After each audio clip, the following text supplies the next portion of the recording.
Hello everyone, welcome back to my channel. स्वागत है आपका आपके अपने educational channel iconic Sangeeta maths academy में। कैसे हैं आप लोग? आई होप सब लोग बहुत अच्छे से होंगे और अपनी एग्ज़ाम्स की तैयारी भी बड़े ज़ोरों शोरों से कर रहे होंगे। तो देखिए, आज हम क्या करेंगे, सेक्शन ई करेंगे। सेक्शन ई में केस स्टडी बेस्ड आपको क्वेश्चंस गिवन है। ठीक है, ये मैथमेटिक्स स्टैंडर्ड का सैम्पल क्वेश्चन पेपर जो हम सॉल्व कर रहे थे उसी का सेक्शन ई करने वाले हैं। और इसका क्वेश्चन नंबर 36 जो कि केस स्टडी बेस्ड है उसको आज हम सॉल्व करेंगे। ठीक है, तो देख लेते हैं क्वेश्चन क्या है। क्वेश्चन है अ टाइलिंग और tessellation of a flat surface, मतलब ये एक दिया हुआ है आपको। Covering of a plane using one or more geometric shapes called tiles. ये जो शेप्स दे रखे हैं ना इस तरह से ऐसे करके, ठीक है, ये अलग अलग तरह की ट्राइंगल भी है with no overlaps and no gaps. इन सबके बीच में ना तो कोई ओवरलैपिंग है ना तो एक दूसरे के ऊपर कोई है, ठीक है, और ना ही इनके बीच में कोई गैप है। Historically tessellations were used in ancient Rome and Islamic art. ये क्या कहते हैं, पुराने ज़माने में जब जो पुराना रोम है एंशंट रोम वहाँ पर और इस्लामिक आर्ट में यूज़ होती थी। You may find tessellations pattern on floor walls paintings etcetera. आपको पैटर्न फ्लोर्स पर वॉल्स पर पेंटिंग्स पर कहीं पर भी देखने को मिल सकते हैं। Shown below is a tiled floor. ये जो हमें दिया है एक टाइल्ड फ्लोर है in the archaeological museum of Seville made using squares. देखिए मैंने अभी आपको बताया कि स्क्वायर बन रहा है, ये देखिए स्क्वायर बन रहा है, ट्रायंगल बन रहा है और हेक्सागन बन रहा है। तीन चीज़ें बन रही हैं, ठीक है। तो करना क्या है हमें, A craftsman thought of making a floor pattern after being inspired by the above design. ठीक है, to ensure accuracy in his work, he made the pattern on the Cartesian plane. उसने इस Cartesian plane पे इसको बना दिया. He used regular octagons. उसने octagons use किए हैं, squares यूज़ किए हैं और triangles. वहाँ पर तो hexagon थे, इसने क्या करे हैं octagons. octagon क्या होते हैं, जिनकी 8 साइड्स होती हैं, जिस शेप की 8 साइड होती हैं। फॉर हिज फ्लोर टेसलेशन पैटर्न, ठीक है। तो ये देखिए ये हमें यहाँ पर गिवन है, यहाँ देखिए 1 ये देखिए 1 2 3 4 5 6 7 8 हो गया। स्क्वायर यूज़ हो रहा है ना, और ये देखिए ये ट्रायंगल यूज़ हो रहा है, इनके बीच में कोई गैप भी नहीं है, ठीक है। अब इसको आप ध्यान से देखिएगा और फिर देखते हैं कि इस पर हमें क्या क्या क्वेश्चंस पूछे गए हैं। यहाँ पे कह रहे हैं use the above figure to answer the following questions. What is the length of the line segment joining points B and E? ये जो B और E पॉइंट्स ज्वाइन हो रहे हैं, ये B और P E, ये वाला क्या है आपका B है और ये E है। इसके बीच के ये कह रहे हैं कि लेंथ क्या है, यानी ये लेंथ हमें फाइंड आउट करनी है कि ये लेंथ कितनी है। तो अगर हम B पॉइंट के कोऑर्डिनेट्स निकाल लें और E पॉइंट के कोऑर्डिनेट्स निकाल लें और इसमें हम डिस्टेंस फॉर्मूला लगा दें तो हमें लेंथ मिल जाएगी इस बी ई की, है ना। तो देखिए अब हम यहाँ पे फाइंड आउट करते हैं कि इस बी पॉइंट के कोऑर्डिनेट्स क्या हैं। तो देखिए ये जो बी पॉइंट है ये हमारी एक्सिस गिवन है, ये एक्सिस गिवन है, ठीक है। ये जो बी पॉइंट है ये एक्स एक्सिस पर कितना 1 है और वाई एक्सिस पर कितना है 2 है। तो यानी बी पॉइंट के कोऑर्डिनेट्स तो 1, 2 हो गए।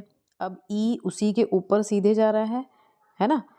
यहाँ पर देखिए, सॉरी बी ई नहीं है, बी एफ है, देख लिया मैंने, बी एफ है, ठीक है। बी और एफ के बीच में, तो एफ आपका कहाँ पर है, यहाँ पर है। तो यह देखिए एफ कहाँ जा रहा है, -2, एक्स एक्सिस पर क्या बना रहा है ये -2 और वाई पर 9 बना रहा है। तो एफ के कोऑर्डिनेट्स क्या हो गए, -2, 9 हो गए। अब जब हम बी और एफ के कोऑर्डिनेट्स पता चल गए तो अब हम डिस्टेंस फॉर्मूला लगा देंगे। क्या, ये आपका x1 y1 है, ये x2 y2 है। तो x2 माइनस x1 का होल स्क्वायर यानी -2 -1 का होल स्क्वायर, है ना। और y2 माइनस y1 का होल स्क्वायर यानी 9 -2 का होल स्क्वायर, ठीक है। तो अब इसका होल स्क्वायर करेंगे हम। अच्छा इसको अंडर रूट के अंदर रखिए, ये अंडर रूट के अंदर नहीं दिया है, ठीक है। -3 का होल स्क्वायर और ये हो जाएगा 7 का होल स्क्वायर, ठीक है। तो -3 का होल स्क्वायर 9 और 7 का होल स्क्वायर 49, ये सब अंडर रूट के अंदर चल रहा है तो ये 58 हो गया, ठीक है। फाइनली लगा दिया उन्होंने रूट, मतलब मैं आपको बता दे रही हूँ कि यहाँ रूट चल रहा है। तो बी एफ की जो हमारे पास लेंथ मिली है वो कितनी मिली है, √58 यूनिट्स, ठीक है। इस तरह से फर्स्ट पार्ट करेंगे। सेकंड पार्ट में पूछा है the centre z of the figure will be the point of intersection of the diagonals of quadrilateral WXOP, then what are the coordinates of Z? ठीक है। सेंटर Z क्या है, of क्या है, will be the point of intersection of the diagonals, एक quadrilateral WXOP है। देख लेते हैं कहाँ पर है ये। देखिए ये है WX,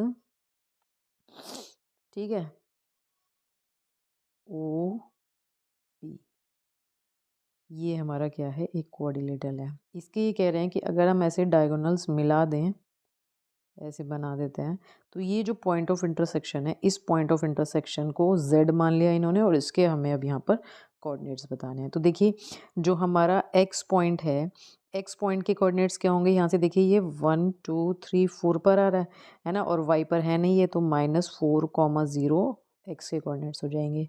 W के कोऑर्डिनेट्स क्या हो जाएंगे, ये -6 और 2 पर है, तो इसके कोऑर्डिनेट्स हो जाएंगे -6, 2। फिर O पॉइंट के कोऑर्डिनेट्स क्या हो जाएंगे, ये यहाँ से 5 पर जा रहा है और यहाँ से 9 पर है, तो O के कोऑर्डिनेट्स हो जाएंगे 5, 9। फिर P के कोऑर्डिनेट्स क्या हो जाएंगे, 3 पर है यहाँ पे और यहाँ से 11 पर है, तो इसके कोऑर्डिनेट्स हो जाएंगे 3, 11। ठीक है, तो ये इसके कोऑर्डिनेट्स आ गए, इनको आप नोट कर लीजिए। फिर आगे बढ़ते हैं हम। तो देखिए अब ये कह रहे हैं कि WXOP क्या है, हमारा एक रेक्टेंगल है। तो पॉइंट ऑफ इंटरसेक्शन जो भी Z हमारा है, diagonals of a rectangle is the mid point of the diagonals. Diagonals का क्या है, मिड पॉइंट है। सो द रिक्वायर्ड पॉइंट, तो हम क्या करेंगे, इसमें सेक्शन फॉर्मूला लगा देंगे, है ना। यहाँ मिड पॉइंट है तो हम ये भी कह सकते हैं सीधे सीधे कि जो भी हमारे पास कोऑर्डिनेट्स हैं उनका हम क्या कर दें, mid point of WO and XP। WO हमारा क्या है, ये है WO और XP इसके मिड पॉइंट है। तो देखिए हमारे पास मिड पॉइंट क्या हो जाएगा, अगर हम W की बात करते हैं, W के कोऑर्डिनेट्स क्या हैं, -6, 2, है ना, और O के कोऑर्डिनेट्स क्या हैं, 5, 9, है ना। तो जब हम इसका क्या करेंगे, मिड पॉइंट निकालेंगे, तो क्या करेंगे, -6 + 5/2, ये यहाँ पर इन्होंने किया है। देन 2 + 9/2, तो यहाँ से क्या आ गया आपके पास, -1/2 और ये क्या आ गया, 11/2। तो ये हमें Z पॉइंट के कोऑर्डिनेट्स मिल गए। आप उसको WO से भी निकाल सकते हैं, SP XP से भी निकाल सकते हैं, दोनों से सेम ही आंसर आपको मिलेगा। ठीक है, नेक्स्ट इसमें थर्ड पार्ट है, what are the coordinates of the point on y axis equidistant from A and G। A और G कहाँ दिया है, देखते हैं। ये देखिए ये आपको G A गिवन, ये A गिवन है और ये G गिवन है। तो ये कह रहे हैं कि इसको मिला देते हैं, अगर हम इसे अगर हम मिला देते हैं तो हमें एक पॉइंट जो कि इससे और इससे इक्वल डिस्टेंस पे है, उस पॉइंट के हमें क्या करना है, कोऑर्डिनेट्स निकालना है। ठीक है, तो देख लेते हैं। ए और जी के कोऑर्डिनेट्स हमारे क्या है, -2, 2 और -4, 7। ठीक है, और वाई, क्योंकि ये वाई एक्सिस पे होगा, तो जो भी हमारा जेड पॉइंट, जब हम वाई एक्सिस की बात करते हैं तो एक्स तो क्या होगा आपका 0 होगा और ये हो जाएगा 0, ठीक है।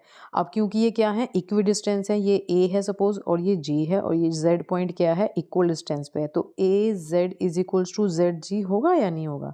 तो हम क्या करें, जेड जी का होल स्क्वायर, यानी इन दोनों का जो हमारे पास जो लेंथ हम निकालेंगे वो आपस में इक्वल होंगी, तो लेंथ निकालने के लिए हमने क्या कर दिया, यहाँ पे डिस्टेंस फॉर्मूला लगा दिया।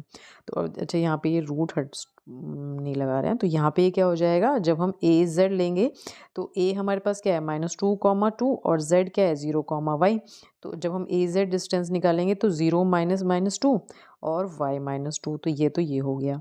जब हम जी जेड निकालेंगे तो ये क्या हो जाएगा आपका, बताइए, -4, है ना, -4 -0 और 7 -y, एक ही बात है, आप कैसे भी कर लीजिए उसको, या y -7 कर लीजिए। ठीक है, अच्छा जेड जी ले रहे हैं तो कैसे भी कर लीजिए, इसमें कोई दिक्कत नहीं है, आपका सेम ही आएगा। इसका होल स्क्वायर आपका 4 हो गया, है ना, y-2 का होल स्क्वायर खोलेंगे तो ये आ जाएगा, 4 का होल स्क्वायर आपका 16 हो जाएगा और इसका होल स्क्वायर खोलेंगे तो ये आ जाएगा। अब इसको आप सॉल्व करिए, देखिए क्या हो जाएगा, सॉल्व करने पर ये हो जाएगा 4 + 4 8, ये वाला 4 और ये वाला 4 8 कर देते हैं, 4 + 4 8 + y² - 4y is equals to, ये हो जाएगा 16, 16 और 49 को ऐड कर दीजिए, है ना, तो ये हमारे पास कितना हो जाएगा, 5 4 5 6 65। ठीक है, +y², -14y। अब वाई स्क्वायर से वाई स्क्वायर तो हो गया कैंसिल, ठीक है। इस 14y को इधर ले आएंगे तो ये प्लस का हो जाएगा, -4y इज इक्वल्स टू 65 -8। ये कितना आ जाएगा 10y, 10y is equals to ये क्या आएगा 57। तो y की वैल्यू क्या आ गई 5.7, क्योंकि ये 10 अपॉन में रखेंगे। तो y की वैल्यू जब हमारे पास 5.7 आ गई तो हमारे पास जो कोऑर्डिनेट्स हैं वो क्या आ गए 0, था, तो वो कोऑर्डिनेट्स क्या आ जाएंगे 0, 5.7 आ जाएंगे, ठीक है। इसी के और पार्ट में हमें एक क्वेश्चन और गिवन है कि what is the area of the trapezium AFGH। जो AFGH ट्रेपेजियम है, देख लेते हैं कहाँ पर है ये हो गया AFGH। इसका एरिया पूछ रहे हैं क्या होगा, इसका एरिया क्या होगा। तो देखिए एरिया और क्या होता है हमारे पास, ट्रेपेजियम का एरिया निकालने के लिए फॉर्मूला क्या होता है बताइए। हम उसके लिए होता है हाफ जो पैरेलल साइड्स होती हैं उनका सम, ठीक है, सम ऑफ पैरेलल साइड्स इनटू जो उनके बीच की हाइट है वो। तो ये फॉर्मूला है ना। तो सम ऑफ पैरेलल साइड्स, अब हमारे पास पैरेलल साइड्स कौन कौन सी हैं देखिए। पैरेलल साइड्स हमारे पास ये हैं, ये AF और GH। तो AF और GH की हम लेंथ निकाल लें वही फॉर्मूले से, ठीक है। तो AF और GH की लेंथ निकाल लेते हैं। तो देखिए ये A है, ये F है। अब आप ये ध्यान दीजिए यहाँ पे इसमें लेंथ फॉर्मूला लगाने की ज़रूरत नहीं है। ये -2 यानी x पर के जो हमारे कोऑर्डिनेट्स हैं वो सेम हैं, तो वो तो 0 ही हो जाने हैं। तो 9 - 2 कर देंगे सीधे, है ना। तो हमारे पास क्या आ जाएगा AF आ जाएगा। कितना आ जाएगा AF आ जाएगा। ऐसे GH में हमारा फिर यहाँ पे x और x सेम है, तो फिर से हम क्या करेंगे इनको माइनस कर देंगे। तो 7 - 4 कर देंगे तो 3 यूनिट्स आ जाएगी। इट मीन्स GH की जो लेंथ है वो 3 आ गई और AF की जो लेंथ है वो 7 आ गई। बस अब आप क्या करिए। और हाइट ऑफ ट्रेपेजियम क्या है, हाइट ऑफ ट्रेपेजियम आपकी 2 यूनिट्स है। कैसे पता चल रही है देखिए यहाँ पर, ये देखिए ये हमारे पास कितनी यूनिट हो रही हैं 2, यहाँ देखिए 2 है, ये 4 है। तो -2 -4 करेंगे तो कितनी आ जाएगी 2 आ जाएगी, है ना। तो हमारे पास जो हाइट हो गई वो कितनी हो गई 2 हो गई। अब हमने क्या किया फॉर्मूला लगा दिया जो मैंने अभी आपको बताया। तो half sum of parallel sides into उनके बीच की हाइट, तो ये कितना आ जाएगा 10 स्क्वायर यूनिट्स, ठीक है। अगर कहीं पर कोई भी आपको यूनिट नहीं दी होती है तो आपको उस तरह से स्क्वायर यूनिट करके और यूनिट करके वहाँ पर ज़रूर लिख देना है, ठीक है। तो इस तरह से इस क्वेश्चन को करना था। ये केस स्टडी वाला क्वेश्चन बहुत इंपॉर्टेंट है। मुझे लगता है कि शायद ये इस बार आ जाए आपके एग्ज़ाम में, तो प्लीज़ इसको ज़रूर करिएगा, ठीक है। और अगर आपको फिर भी कोई डाउट आता है तो आप मुझे कमेंट करके भी पूछ सकते हैं। तो मिलते हैं नेक्स्ट वीडियो में नेक्स्ट केस स्टडी के साथ, तब तक के लिए बाय।